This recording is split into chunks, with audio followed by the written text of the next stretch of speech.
Hello friends, आपका स्वागत है लेट्स फ्लाई क्लासेस में। आज हम डीआरडीओ के प्रीवियस ईयर पेपर के बारे में डिस्कशन करेंगे, जिसके क्वेश्चन इस प्रकार से हैं। पहला क्वेश्चन है आपका 17 क्रमागत सम संख्याओं का औसत 15 है, तो सबसे बड़ा पूर्णांक क्या होगा। तो यहाँ पर बात की गई है औसत की। क्या कहा गया है? 17 क्रमागत सम संख्याओं का औसत, 17 सम संख्याओं का औसत।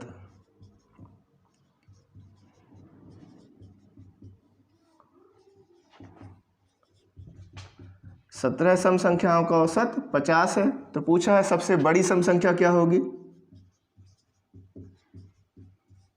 सबसे बड़ी सम संख्या क्या होगी, तो हमें ज्ञात करना है। पहले पता होना चाहिए कि सम संख्याएं क्या होती हैं। तो सम संख्याएं 2, 4, 6, 8 होती हैं।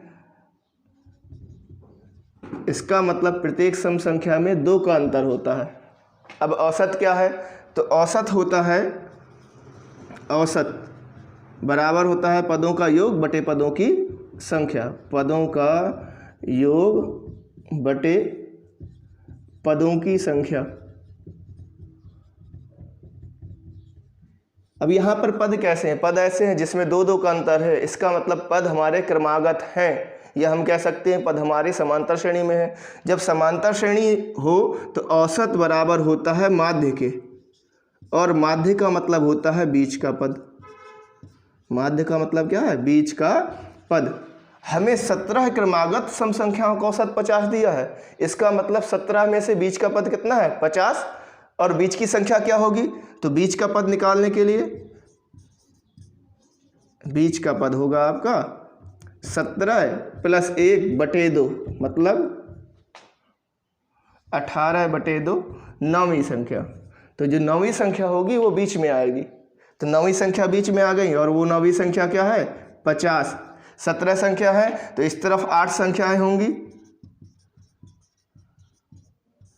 और इस तरफ भी 8 संख्याएं होंगी।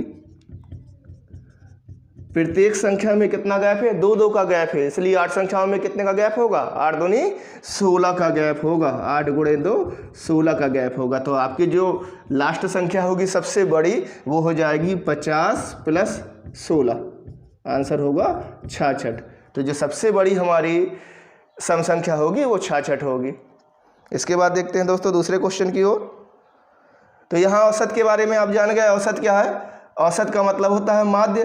कब होगा? जब पद हमारे समांतर श्रेणी में हो। इसका मतलब पदों के बीच अंतर समान हो। यदि पदों के बीच अंतर समान है तो औसत बराबर माध्य होगा, और माध्य का मतलब होता है बीच का पद। अब बीच का पद किस में आएंगे? यदि पदों की संख्या विषम है तो बीच में एक पद आएगा n+1/2, 9वां पद आ गया। यदि पदों की संख्या सम होती, यहाँ पर 17 की जगह 16 पद होते, तब क्या करते?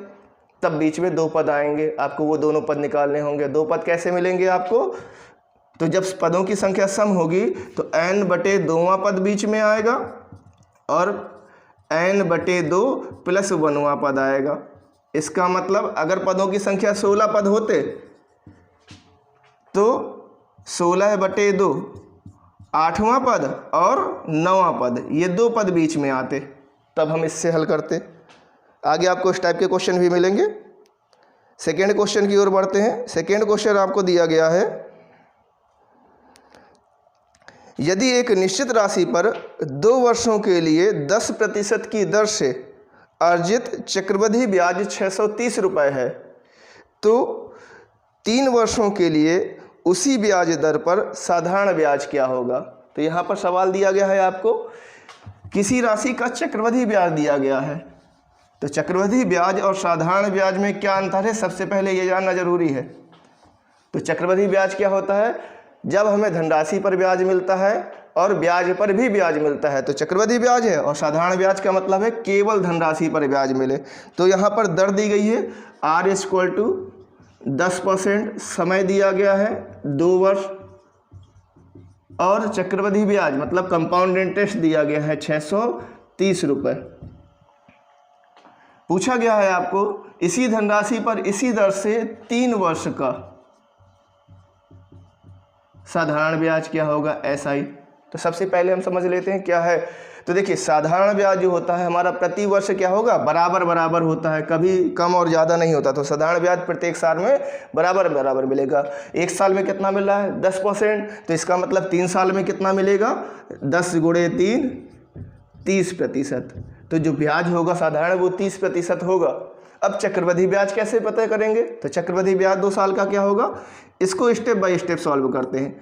तो पहले साल ब्याज कितना मिलता है 10% का, दूसरे साल ब्याज कितना मिलेगा धनराशि पर 10% का। चक्रवृद्धि ब्याज क्या है, जब मुझे ब्याज पर भी ब्याज मिले तो दूसरे साल पहले साल की ब्याज पर भी ब्याज मिलेगा, और 10 का 10% कितना होगा 10 गुणे 10/100, ये वैल्यू आएगी 1। तो टोटल जो कंपाउंड इंटरेस्ट है उसकी वैल्यू क्या हो जाएगी 21%, और 21% का मान आपको गिवन है 630 रुपये। तो यहाँ से 1% का मान क्या हो जाएगा, 1% का मान हो जाएगा 30 रुपये। तो आपको निकालना क्या है वैल्यू 30% की वैल्यू। तो 30% की वैल्यू 30 × 30 इट इज़ 900 रुपीज़। तो आपका उसी धनराशि पर 3 वर्ष का साधारण ब्याज 900 रुपये आ जाएगा, जो आपको ऑप्शन नंबर ए में गिवन है। तो इसका ऑप्शन नंबर ए सही हो जाएगा। इसी टाइप से अगले क्वेश्चन की ओर बढ़ते हैं।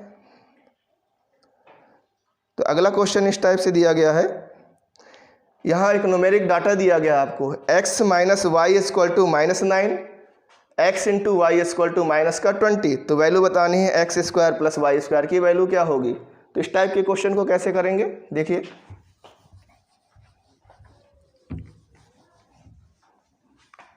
वैल्यू आपको गिवन है x - y = -9, दूसरी वैल्यू गिवन है x × y = -20, और पूछा गया है x² + y² की वैल्यू क्या होगी। तो देखिए इसको फार्मूले की सहायता से और विदाउट फार्मूले दोनों प्रकार से सॉल्व कर सकते हैं। तो विदाउट फार्मूला कैसे सॉल्व करेंगे, तो -20 के ऐसे फैक्टर करने हैं जिनको सब्ट्रैक्ट करने पर क्या आ जाए -9 आ जाए। तो -20 के फैक्टर क्या होंगे, पहले 20 के फैक्टर क्या होंगे, 5 4 = 20।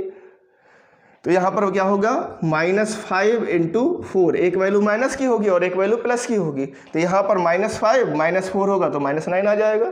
तो इसका मतलब मुझे दोनों वैल्यूज मिल गई, x की वैल्यू है -5 और y की वैल्यू है 4। तो -5 का स्क्वायर कर देते हैं और 4 का स्क्वायर कर देते हैं, तो ये वैल्यू आ जाएगी 25 + 16 इट इज़ 41।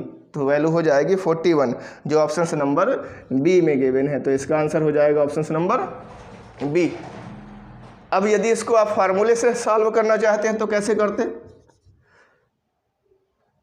जो मेथड अभी बताया गया है आपको सबसे इजी मेथड है और अच्छा भी है, क्योंकि यहाँ पर पावर वो चेंज कर सकता है, जैसे पावर चेंज करेगा तो फार्मूले हो सकता है आपकी रेंज से बाहर हो जाए। बट जिस क्वेश्चन को आप फार्मूले से सॉल्व कर सकते हैं, तो यहाँ पर दिया गया था x - y = -9, x - y = -9, square कर देंगे बोथ साइड का, और जब स्क्वायर करेंगे तो यहाँ आएगा x² + y² -2xy = 9 का स्क्वायर हो जाएगा 81। x² की वैल्यू दी गई है आपको, वो वैल्यू पुट कर देंगे x² + y² -2 × -20 = 81। -2 × -20 हो जाएगा प्लस का 40, और प्लस के 40 को आप बराबर के उस तरफ ले जाएंगे तो यहाँ माइनस का 40 हो जाएगा, तो वैल्यू बचेगी 41, जो आपको पहले से पता थी। अगले क्वेश्चन की ओर आगे बढ़ते हैं। तो अगला क्वेश्चन आपको दिया गया है, वो भी इसी प्रकार न्यूमेरिक डाटा में है। क्वेश्चन में दिया गया है y² की वैल्यू दी गई है आपको y + 7, और पूछा गया है y³ की वैल्यू क्या होगी। तो यहाँ पर गिवन क्या है, वैल्यू गिवन है y² = y + 7, और पूछा गया है y³ की वैल्यू क्या होगी। इसके ऑप्शंस आपको स्क्रीन पर दिख रहे हैं, तो ऑप्शंस पर भी ध्यान देना है, क्या सॉल्व करना चाहते हैं और आंसर क्या आना चाहिए, ये ऑप्शंस की सहायता से भी देखेंगे आप। तो y³ की वैल्यू कैसे फाइंड करेंगे, y × y² हो जाएगा, वैल्यू रखते हैं y × y² की वैल्यू क्या रखेंगे y + 7, ये वैल्यू हो जाएगी, मल्टीप्लाई कर दीजिए y² + 7y, ये हो गया। और आपको y² की वैल्यू दी गई थी, क्या दी गई थी y² की वैल्यू, फिर से यहाँ पुट कर देंगे y + 7 और +7y, तो क्या हो जाएगा y + 7y 8y प्लस 7। तो आपका आंसर हो जाएगा 8y प्लस 7, जो आपको ऑप्शन नंबर ए में गिवन है। तो इसका आंसर ऑप्शन नंबर ए हो जाएगा। अगला क्वेश्चन देखिएगा। अगला क्वेश्चन इस टाइप से है, दो संख्याओं में 1:3 का अनुपात है। दो संख्याओं में 1:3 का अनुपात है। यदि प्रत्येक संख्या में 30 की वृद्धि की जाए तो यह अनुपात 4:7 हो जाता है। पहली संख्या क्या है? डाटा को नोट कर लेते हैं। तो दो संख्याओं में अनुपात दिया गया है, मान लेते हैं a पहली संख्या है और b दूसरी संख्या है। तो अनुपात इसमें दिया गया था 1:3। कह रहा प्रत्येक संख्या में कुछ ऐड किया जाता है जिससे यह अनुपात 4:7 हो जाता है। तो देखिए प्रत्येक संख्या में कितना ऐड किया गया है? प्रत्येक संख्या में 30 की वृद्धि की गई है। अगर आपने प्रत्येक संख्या में 30 की वृद्धि की गई है तो यहाँ पर अनुपातिक जो अंतर है वो बराबर होना चाहिए था। तो पहली संख्या कितनी बढ़ रही है? 1 से 4 हो गई अनुपात में। तो यहाँ 3 बढ़ रही है और ये 3 से 7 हो गई, 4 बढ़ रही है। अनुपातिक अंतर बराबर नहीं है। तो बराबर करने के लिए आप क्या करेंगे? 1 और 3 का अंतर देखेंगे, 2 और 4 और 7 का अंतर 3, इसका आप क्रॉस मल्टीप्लाई कर देंगे। 3 का मल्टीप्लाई ऊपर वाले रेशियो में करेंगे और 2 का मल्टीप्लाई नीचे वाले रेशियो में। तो ऊपर का रेशियो क्या बन जाएगा? 3:9। 2 का मल्टीप्लाई करने पर 4 2 = 8:14। तो ये रेशियो बदल गए हैं। अब अगर रेशियो बदल गए तो बदले हुए रेशियो ही आपको लेके चलना है। तो पहली वैल्यू कितनी बढ़ रही है? 3 से 8 हो गई, 5 इंक्रीज कर गई। और ये भी कितनी इंक्रीज कर गई? 5 इंक्रीज कर गई। और ये दोनों वैल्यूज 5 क्यों इंक्रीज कर रहे हैं? क्योंकि मैंने इसमें 30 ऐड किया है। तो इसका मतलब 5 की रेशियो की वैल्यू क्या है? 30। देन 1 रेशियो की वैल्यू क्या हो जाएगी? 6। तो 1 रेशियो की वैल्यू 6 आ गई। आपसे पूछा गया था पहला नंबर क्या होगा? तो पहला नंबर क्या है? 3 रेशियो। तो 6 × 3 ये वैल्यू हो जाएगी आपके पास 18। तो पहले रेशियो का आंसर हो जाएगा पहली वैल्यू का 18, जो ऑप्शन नंबर सी में दिया गया है। तो इस क्वेश्चन का ऑप्शन हो जाएगा ऑप्शन नंबर सी। अगले क्वेश्चन की ओर आगे बढ़ते हैं। इस पेपर का ये लास्ट क्वेश्चन है। अगर आपको वीडियो पसंद आए इसका तो आप इसको शेयर करिएगा, चैनल को सब्सक्राइब करिए, ठीक है। देखिए इसमें लास्ट क्वेश्चन दिया गया है -1/125 की पावर -1/3, इसकी वैल्यू क्या होगी? तो सबसे पहले ये क्या दिया गया? -1/125 की पावर 1/3, माइनस का पावर दी गई है माइनस में, तो माइनस की पावर को प्लस में कैसे चेंज करते हैं? तो जो अंदर वैल्यू दी गई है आप इसको बेस कह सकते हैं और इसको पावर कह सकते हैं। तो बेस को जब हम पलट देते हैं, मतलब उलट देंगे, तो इसकी पावर क्या हो जाएगी? प्लस में आ जाएगी। तो पलट देते हैं इसको, 125/1 आ जाएगा। तो पावर आपकी माइनस की किस में हो गई? प्लस में। अब आपको 125 के फैक्टर करने हैं। तो 125 फैक्टर है आपका 5 का क्यूब और इस पे पावर दी गई है 1/3 की। तो इन दोनों पावर्स का आपस में मल्टीप्लाई हो जाएगा, -5 की पावर 3 × 1/3। तो ये वैल्यू कट जाएगी और बचेगा आंसर -5, जो आपको ऑप्शन नंबर डी में गिवन है। तो इसका ऑप्शन नंबर डी सही हो जाएगा। धन्यवाद दोस्तों।